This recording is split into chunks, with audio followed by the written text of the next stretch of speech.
So I want to talk to you about this customer here on this pressure washer. So originally he called me up and said, hey, I got a riding mower that won't start. And so I went over to pick it up, and he said, can you also sharpen the blades? Sure. So I got it home. It was an electrical issue.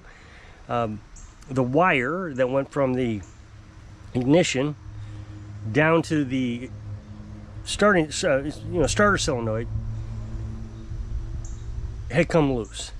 So I tightened that up, got it running, and then I realized, oh, the battery isn't charging. So notice there was a ground wire missing. Put the ground wire in, and then when I took my foot off the brake, the engine died. So the seat switch was partially plugged in, so I fixed that.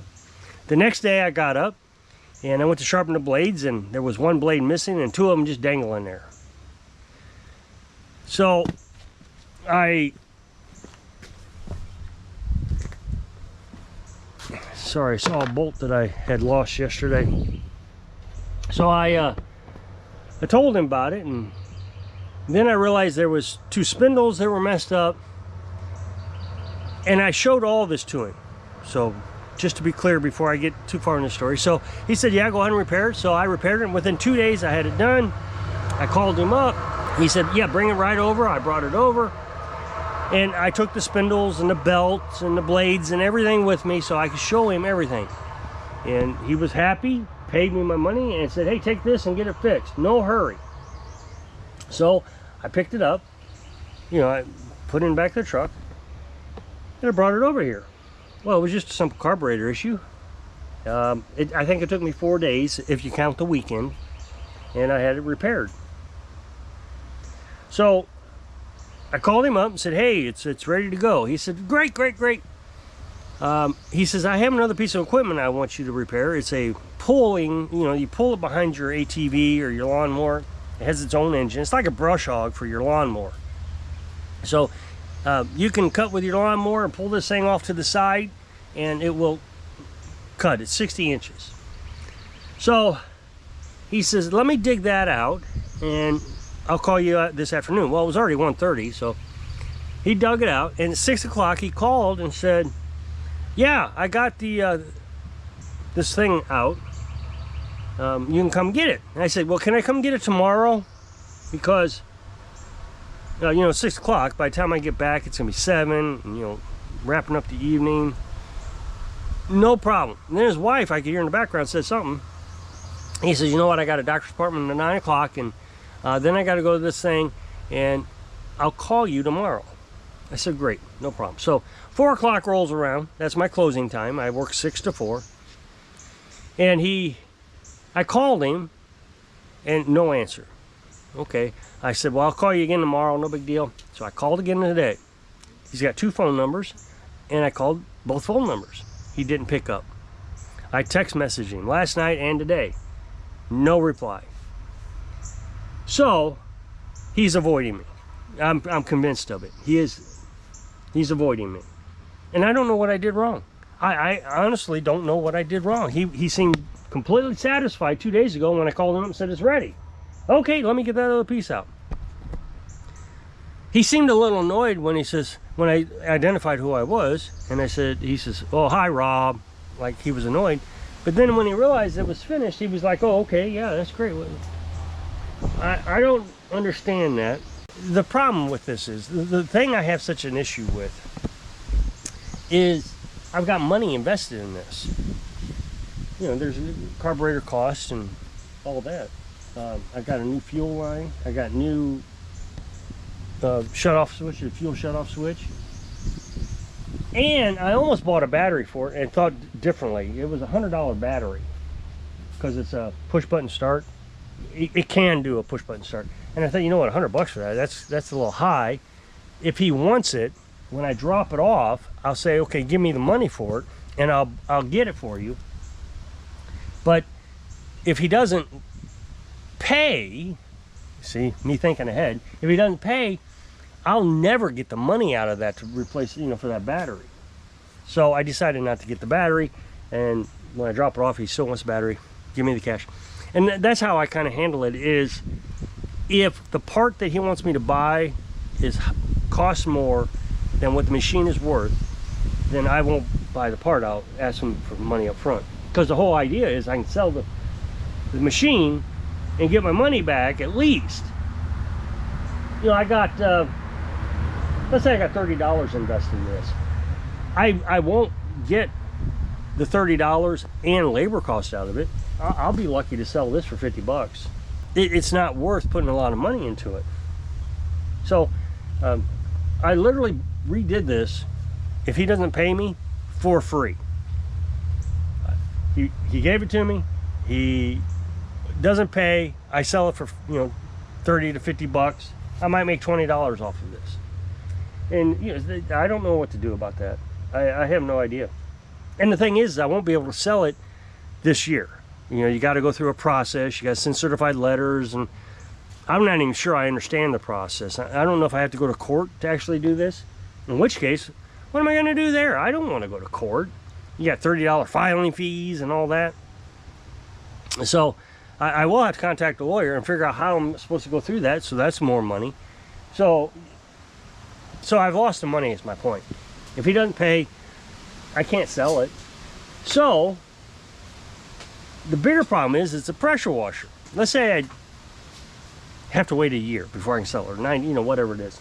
I will have to take the pump off of it, because in the wintertime it's going to be too cold and it'll freeze and bust the pump. So now I'm just storing it. So, you know, storage fees, all that stuff. I'm not sure. I'm just not, you know, I don't know why people do this. I just don't get it. And the thing is, it's not like they're poor. They live in a lake house, probably a $500,000 to $1 million home. It's absolutely gorgeous home right out on the lake. And these lake homes over here, man, they're incredible. So it's not like you can't afford it. And I don't understand, you know, I just don't understand what happened. He called me and said, yeah, come over tomorrow. I mean, it was just, or he'll call tomorrow. He would have been fine. Let's just say it's 6 o'clock in the night, and I said, okay, I'll come over. And, you know, got in there at 6:30. I mean, was he mad because I said I couldn't come over that night? You know, I got to put limitations. Carolyn said that. You got to put limitations on expectations. Otherwise, people have you coming over at 10 o'clock at night. Or they'll be dropping by at 10 o'clock at night. You gotta have some sort of, you know, you gotta have some sort of stopping point. So, not sure what to do. I'm feeling a little down today because, like I said in yesterday's video, I didn't make any money yesterday and I worked all day. Yeah, just doing diagnostics. And everything was beyond repair, or cost too much to repair, I should say. And the funny thing about that is, I come over here, I'm going to show you this. I showed you this some more yesterday. It's a zero turn. And I did all the diagnostic for free and found out that the connecting rods on both the cylinders are broke. So he wants to either rebuild the engine or replace the engine. Well, I don't know why he's doing that. So when he asked me, you know, do I rebuild or any of that, I said, yeah, I can, but I don't know if it's worth it. You know, if you're going to spend, you know, $1,000 getting it rebuilt, or $2,000 to get a new engine, you have a 25-year-old mower here. It's really not worth it. So, you know, I just don't know why you would want to do that. Well, he calls today. Again, if he wants to rebuild it, that's up to him. Or if he wants to put a new one on it, that's up to him. So I did all this work for free. So he calls today and says, hey, can you look up the part number on that mower? Look, it's a 25-year-old mower. Part number's gone. It's just not there. So he says, well, do you know what size shaft it has? I said, well, normally when I replace an engine, I take the engine off and I measure it, and then I can, well, he says, well, you wouldn't want to do that, would you? I said, well, let's look online. It's not that hard to find out, you know, some information. So I typed in the engine number, showed right up what size it was.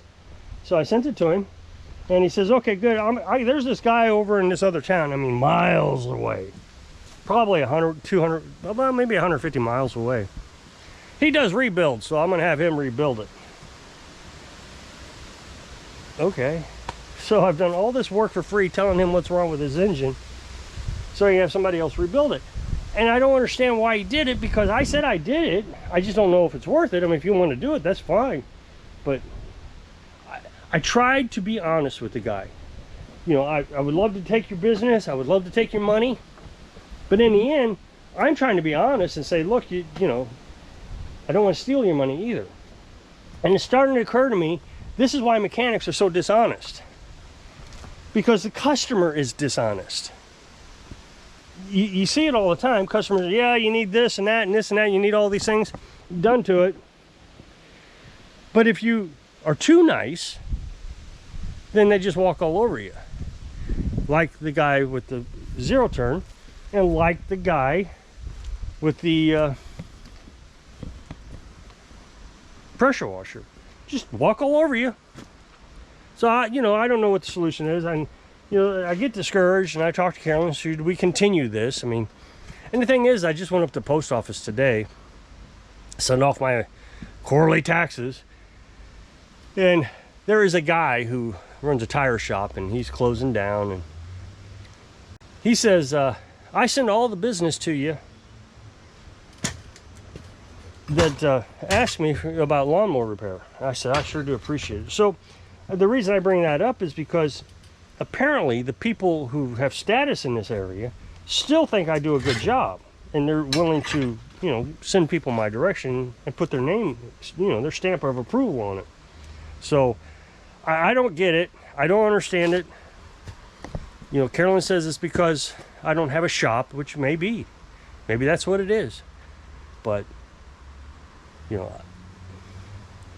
if I had a shop, I would have to raise my prices.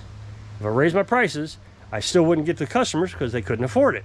So, you know, it's just strange how people think.